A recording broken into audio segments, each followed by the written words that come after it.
Car जौहार। और आप देख सकते हैं कि जेबी कैसेस के सुप्रीमो टाइगर जयराम मातो के साथ आज बैठे हुए हैं। और आपको पता होगा कि अभी दादा अस्वस्थ चल रहे थे, और आज आइए हम इनसे जानने का प्रयास करते हैं कि दादा, सबसे पहले बताइए कि आज का आपका स्वास्थ्य कैसा है। सुधार हो रहा है।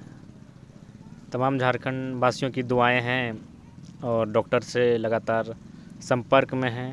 दवाओं का लगातार माने सेवन चल रहा है, जारी है, और पहले की अपेक्षा सुधार हो रहा है।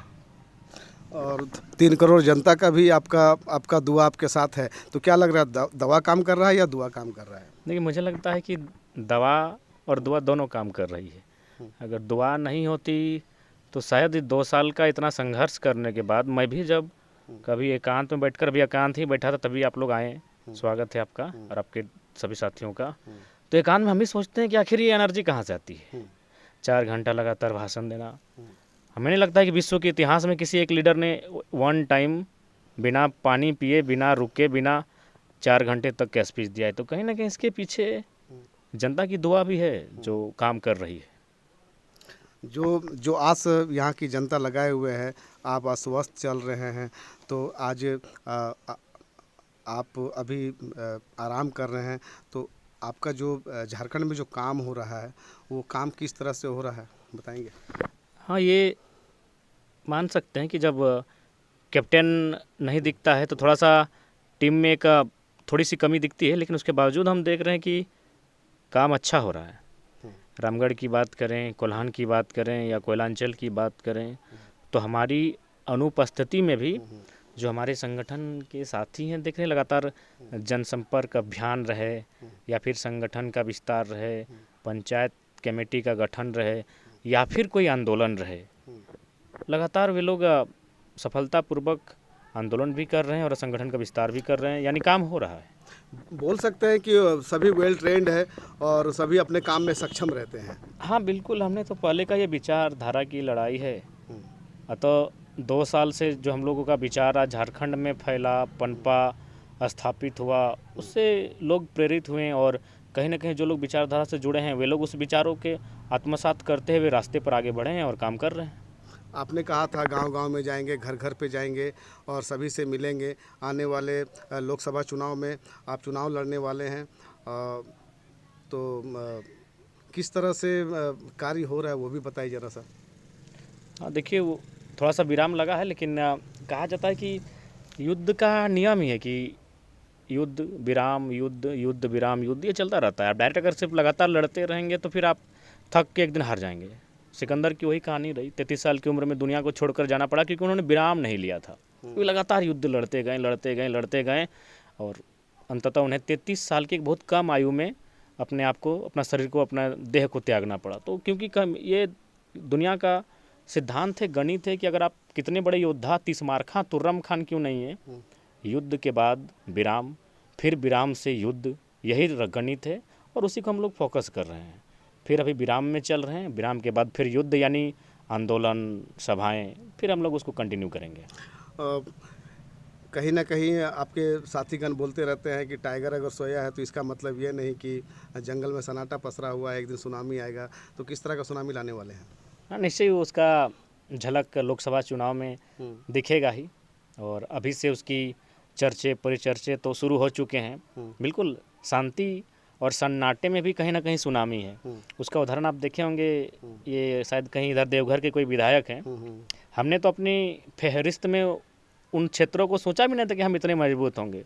तो उनकी आलोचना, एक विधायक का जो पूर्व मंत्री रह चुके हैं, उनकी आलोचना को हम अपनी उपलब्धि के रूप में लेते हैं। हो सके दूसरे लोग अगर कोई उनकी आलोचना करता है तो हतोत्साहित हो जाता है, नेगेटिव हो जाता है, डिमोटिवेट हो जाता है, लेकिन कभी कभी जब कोई मेरी आलोचना करता है तो मैं उसको अपने लिए अचीवमेंट मानता हूँ। एक विधायक, क्या नाम है, रणधीर जैसे कुछ हैं, ज़्यादा परिचित नहीं है, सारठ के कहीं के हैं। तो ऐसा नहीं है कि मैंने इस शांति में भी और इस खामोशी में भी लग रहा है कि हम लोग काम कर रहे हैं। तब तो एक विधायक, एक पूर्व मंत्री को अपना तीखा बयान हमारे नाम का देना पड़ा। तो इसीलिए हम लोग सही दिशा में जा रहे हैं और बेहतर काम कर रहे हैं।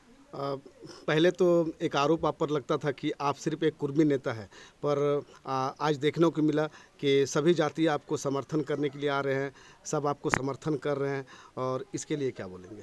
देखिए, मैंने शुरू में ही कहा, ये आंदोलन का स्टार्ट हुआ था धनबाद बोकारो में, और चूंकि अगर आप देखिएगा कोल एरिया को, अगर आप देखिएगा फैक्ट्री इंडस्ट्री एरिया को, और अगर आप देखिएगा ज़मीन लेने की, तो पहले नंबर पर कुर्मी लोग खड़े हैं। यानी ये आपको मानना होगा बिना विवाद के कि सबसे ज़्यादा अगर किसी को संकट में और किसी के साथ अन्याय हुआ है तो इस कोयलांचल में पहले कुर्मी के साथ हुआ है। तो जाहिर सी बात है, सड़कों पर वही लोग आते हैं जिनके साथ जुल्म होता है, और धनबाद बोकारो कुर्मी बहुल क्षेत्र था, तो जाहिर सी बात है वे लोग संख्या में दिखेंगे। लेकिन इसका मतलब ये नहीं कि बाकी लोगों के साथ न्याय हुआ है। कुर्मी के बाद चाहे संथाल रहे, मंडल रहे, मुसलमान रहे, सब धीरे धीरे आ रहे हैं, क्योंकि ज़मीनें सबका छीना गया है, कोयला की खदानें सबकी ज़मीनों पर है, 25-30 साल से मुआवजा के लिए सब लोग कोर्ट के हाथ पर चक्कर लगा रहे हैं। तो इसका मतलब है किसी ने शुरुआत किया, तो बस स्टार्टिंग में कुर्मियों की संख्या बहुत ज़्यादा संख्या में दिखी, और स्वाभाविक है अगर ये क्षेत्र उसके बाहुलता का है तो दिखेगा ही। अगर अभी हम गोविंदपुर में हम बात करें तो जाहिर सी बात है वहाँ मुस्लिम लोग दिखेंगे, मंडल लोग दिखेंगे, महतो लोग दिखेंगे, उनका पॉपुलेशन है। अगर वहाँ कोई आंदोलन होगा, अगर हम किसी अन्य क्षेत्र की, तो उस वहाँ जो आबादी है उसका पॉपुलेशन दिखेगा। लेकिन इसका मतलब ये नहीं कि बाकी लोग इस आंदोलन से जुड़ नहीं रहे हैं, क्योंकि हर किसी के साथ अन्याय हो रहा है, हर किसी के साथ शोषण जुल्म हो रहा है, तो सब लोग जुड़ रहे हैं। और ये जातिगत आंदोलन नहीं रहा, ये एक विचारधारा का आंदोलन बन चुका है। लगभग सभी आंदोलन में आपको सफलता मिल रहा है।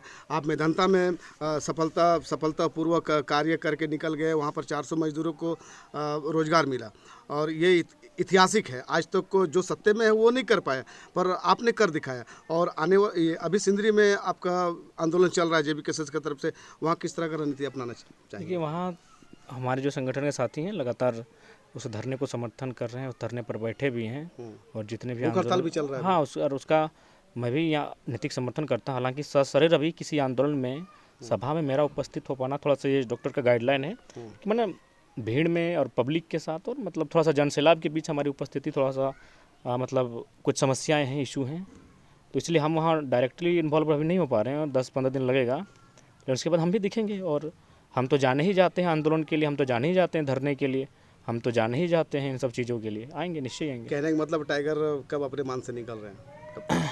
जल्द निकलेंगे। वो कहावत है कि अगर जंगल में खामोशी छाई है या फिर जंगल में शेर की दहाड़ नहीं गूंज रही है, तो इसका मतलब ये नहीं कि जंगल छोड़कर शेर भाग गया हो। वह भी एक प्रकृति का जीव है, उसे भी पीड़ा हो सकती है, उसे भी बीमारी हो सकती है, उसके हो सके उसके टांग में कोई कांटा चुभा होगा और गुफे में आराम फरमा रहा होगा। तो इसलिए इस गलत फहमी में लोग ना रहें कि जंगल में सन्नाटा पसरा है। इस सन्नाटे के बीच की जो सुनामी आएगी वो बहुत खतरनाक होगी। एक बहुत बड़ा सवाल, कुछ लोगों का कहना है कि अगर 1932 लागू होता है तो सबसे ज़्यादा कुर्मी लोगों को फ़ायदा होने वाला है, इसलिए जयराम महतो मेहनत कर रहे हैं, तो क्या सभी जाति को फ़ायदा नहीं होगा? एक बात बता, झारखंडी को फ़ायदा होगा। अगर कोई भी झारखंड के पक्ष में नियम बनेगा तो झारखंडी को फ़ायदा होगा। जी नहीं, बिल्कुल भी नहीं। आज अगर बात किया जाए तो, अगर अनुपात में ही बात किया जाए तो ऐसे बहुत सारे लोग हैं जो आज इस राज्य में मतलब संघर्ष कर रहे हैं। ये चूँकि आंदोलन को दिग्भ्रमित करने के लिए लोग इस तरह का, देखिए सबसे पहले उन्होंने पैसों का प्रलोभन दिया, देखा कि ये लड़का बिकने के लिए तैयार नहीं है। फिर उन्होंने बहुत सारे साम दाम दंड भेद की नीतियों का प्रयोग किया, लेकिन देखा कि ये झुकने वाला नहीं है। तब एक ही चीज़ लास्ट में बचा है कि जाति के आधार पर तोड़ा जाए। अच्छा, एक बात बताइए, कुछ पल के लिए आप मेरा नाम भूल जाइए, मेरा नाम नहीं, मेरा सरनेम भूल जाइए। अगर मेरा सरनेम भूलकर अगर आप, अच्छा, जब कोई भी मेरे वीडियोज़ को देखता है, सुनता है, और सब उसे मत बताइए कि ये लड़का किस जाति का है, वो हमसे प्रेम करेगा कि नहीं करेगा। जब हम विस्थापन की बात करते हैं, जब हम अपने तार्किक शब्दों को रखते हैं, जब हम BCCL को घेरे में लेते हैं, जब हम टाटा तक को घेरे में रखते हैं, जब हम कोयला की चोरी में IAS IPS तक सवाल खड़ा करते हैं, तो बताइए वो व्यक्ति हमसे प्रेम करेगा कि नहीं, वो हमें अपने साहस के लिए एक प्रतीक मानेगा कि नहीं मानेगा। तो इसलिए मेरा मानना है, हम लोग कहीं ना कहीं ये लोग प्रयास करते हैं आंदोलन को दबाने के लिए, जाति सूचक और जाति का नाम देने का, लेकिन कुल मिलाकर ये झारखंड का आंदोलन है, और आज कह सकते हैं झारखंड की नियति ही आंदोलन करना है। कहीं ना कहीं आपके भाषण से ये लगता है कि आप बाहरी भीतरी का भाषण दे रहे हैं, मगर उन सीमा अंतर्गत जो बाहरी भाई हमारे यहाँ रहते हैं, जो सीमा अंतर्गत रहते हैं, आप उनको क्या बोलना चाहते हैं जो हमारे झारखंड में लूट खसुट नहीं करते हैं? देखिए कोई बात, देखिए सबसे पहली बात है कि जो खटते कमाते हैं। भारत एक संवैधानिक देश है और ये राज्यों का देश है, और राज्यों का देश से तात्पर्य का मतलब यह है कि सभी राज्यों की अपनी अपनी सीमाएं हैं, अपने अपने कायदे कानून हैं। तो हमारे लोग जिस प्रकार तमिलनाडु, तेलंगाना, महाराष्ट्र में जाके रहते हैं, बाकी प्रदेश के लोग भी यहाँ उसी प्रकार से रहें, रहन बसन करें, अपना जीवन यापन करें, आपत्ति नहीं है। लेकिन अगर आप इस राज्य की सारी चीज़ों को अपने अधीन करने का प्रयास करेंगे तो ये कतई उचित नहीं है। दादा, आखिरी सवाल, देखने को मिलता है कि आप बराबर शमशान में जाके वीडियो जारी करते हैं, उसका मतलब क्या है, समझाइए। देखिए शमशान सत्य है, जहाँ इस संसार से इंसान मुक्ति का जो द्वार खुलता है, तो वो सत्य जगह है। एक दिन सबका अपने अपने हिसाब के अनुसार अंत होना है, तो वो मेरे लिए एक पॉजिटिव जगह है और हमारे लिए एक कहीं ना कहीं ऐसा तो नहीं यकीन दिलाने का प्रयास कर रहे हैं? मुझ पर भरोसा कीजिए। हाँ, वही है कि आप हम पे विश्वास कर सकते हैं, ये भी संदेश के रूप में हम व्याख्या करना चाहते हैं वहाँ से। बाकी वो हमारे लिए पॉजिटिव जगह है। आंदोलन से पहले भी वहाँ हमारा जाना, जब बहुत सारी वहाँ की जो चीज़ें उनका भी हम उपयोग कर लेते थे, जैसे जो सिक्का हम लोग जो बहुत सभी जाति धर्म का अपना एक अंत्येष्टि का रिवाज होता है, प्रक्रिया मतलब विधि विधान होता है, तो बहुत सारे लोग कुछ पैसा वगैरह छींटते हैं, तो उसको जाके हम कलेक्ट कर लेते थे। अभी आज नहीं, 9वीं 10वीं क्लास में हम बचपन से बहुत निडर रहे हैं। या फिर कभी अगर कोई ऐसा वस्तु हमको वहाँ मिल जाता था जो उपयोग में लाया जा सकता था, उसको उपयोग में ले आते थे।